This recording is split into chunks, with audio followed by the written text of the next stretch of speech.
میں چاہوں گا اسی آیت میں ایک لفظ ہے قربہ، تو اس پر بھی اگر حضرت کلام فرما دیں کہ قربہ سے کیا مراد ہے، اس کا کیا مطلب؟ اصل میں جتنے بھی علم سے محبت کرنے والے لوگ ہیں نا، جن کو علم دوست کہتے ہیں، وہ سمجھتے ہیں کہ یہ لفظ قربہ یہ مطلق آیا ہے، اور المطلق یجری علی اطلاق، ہی مطلق اپنے اطلاق پہ رہتا ہے۔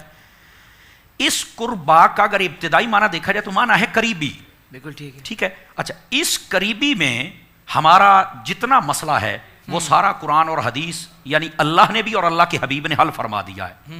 نبی پاک صلی اللہ علیہ وسلم کی جو پیاری پیاری آل ہے وہ بھی قریبی ہیں، اور نبی پاک صلی اللہ علیہ وسلم کے جو پیارے پیارے اصحاب ہیں وہ بھی آپ کے قریبی ہیں۔ اصل میں یہ جو تفریق لوگوں نے ڈالی ہے نا جی، وہ بڑی عجیب و غریب، یہ تو جب بات آگے کھلے گی تو پھر میں عرض کروں گا نا۔ ابتداً اس بات کو سمجھنا ضروری ہے، نبی پاک صلی اللہ علیہ وسلم کی آل بھی آپ کے قریبی ہے، اور نبی پاک صلی اللہ علیہ وسلم کے اصحاب بھی آپ کے قریبی ہیں۔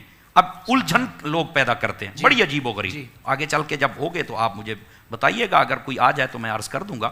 ایک بات میں عرض کر دیتا ہوں، بعض لوگ کہتے ہیں دیکھو جی صرف اہل بیت قریبی ہیں، صحابہ نہیں ہیں، تو میں نے کہا جی آپ کو کس نے اجازت دی کہ آپ یہ حد بندی کریں؟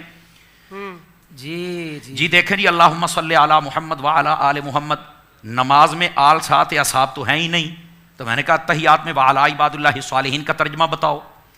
اللہ اکبر، یہ عباد اللہ الصالحین کون ہیں؟ کیا بات ہے، اب چپ، اسے سارے چپ۔ وصالح المؤمنین قرآن میں ہے نا، تو صالح المؤمنین سب سے پہلے حضرت ابو بکر عمر مراد ہیں، سبحان اللہ، اور اس کے بعد اہل بیت کے احباب کے لیے بھی ہے، صحابہ کے لیے بھی ہے، سبحان اللہ، عباد اللہ الصالحین صالح المؤمنین، بات تو آ گئی نا ایک ہی، تو ذکر ہے۔ لیکن اگر نہیں بھی سمجھ آتی تو چونکہ ہم اعلیٰ حضرت کے غلام ہیں، ہم حضرت عطار کے غلام ہیں، تو ہم اپنے حساب سے بھی بات کو کھولیں گے نا۔ تو اس قربا میں دونوں کیسے ہیں؟ اب ایک طرف تو نظر آتی ہے، اب دوسری طرف دیکھیں، نماز میں درود کے اندر آل ساتھ ہے، کوئی بندہ انکار نہیں کرتا، اور گنجائش بھی نہیں ہونی چاہیے، خبردار اگر کوئی انکار کرے۔ کیا بات ہے، لیکن کیا بات، میں نے کہا جی جس روضہ اقدس میں اس وقت میرے اور آپ کے محبوب جلوہ گر ہیں، اس روضہ اقدس میں صرف حضور ہیں یا ساتھ بھی کوئی ہے؟ اس بات کے بارے میں مجھے بتائیے۔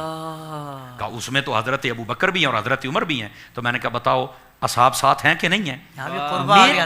قربہ بھی تو ہائے ہائے، قربہ، دیکھو قربہ کا اظہار کیسے ہو رہا ہے، نماز میں بھی قربہ، اہل اور روضہ پاک میں بھی قربہ، ادھر اہل بیت قربہ، ادھر صحابہ قربہ، پتہ چلا قربہ میں دونوں ہیں۔ یہی تو میں بات کہہ رہا ہوں، سمجھ آ رہی؟ جن کو خاص کیا اس لیے کہ خاص ان کے خلاف کوئی بات نہ کرے ورنہ برباد ہو جائے گا، اور ہم بھی ان کی جب شان بیان کرتے ہیں، اور ابھی کر رہے ہیں، کل سے پرسوں سے اور آنے والے دنوں میں بھی اللہ کے فضل سے ہم کریں گے۔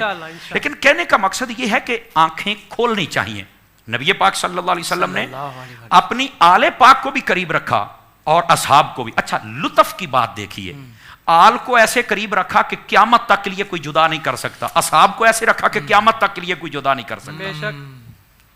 آل بھی ساتھ ہے، اصحاب بھی ساتھ ہیں، اور ایسے قریب رکھا کہ جدا کوئی کر ہی نہیں سکتا ہے، جو جدا کرے گا وہ شاید اسلام سے جدا ہو جائے۔ اللہ اکبر، سمجھ آ رہی میری بات کی؟ میں نے شاید اس لیے کہا کہ اگر اس کا اعتقاد بن جائے تو وہ فارغ ہو جائے گا۔ تو یہ قربا کا در اصل معنی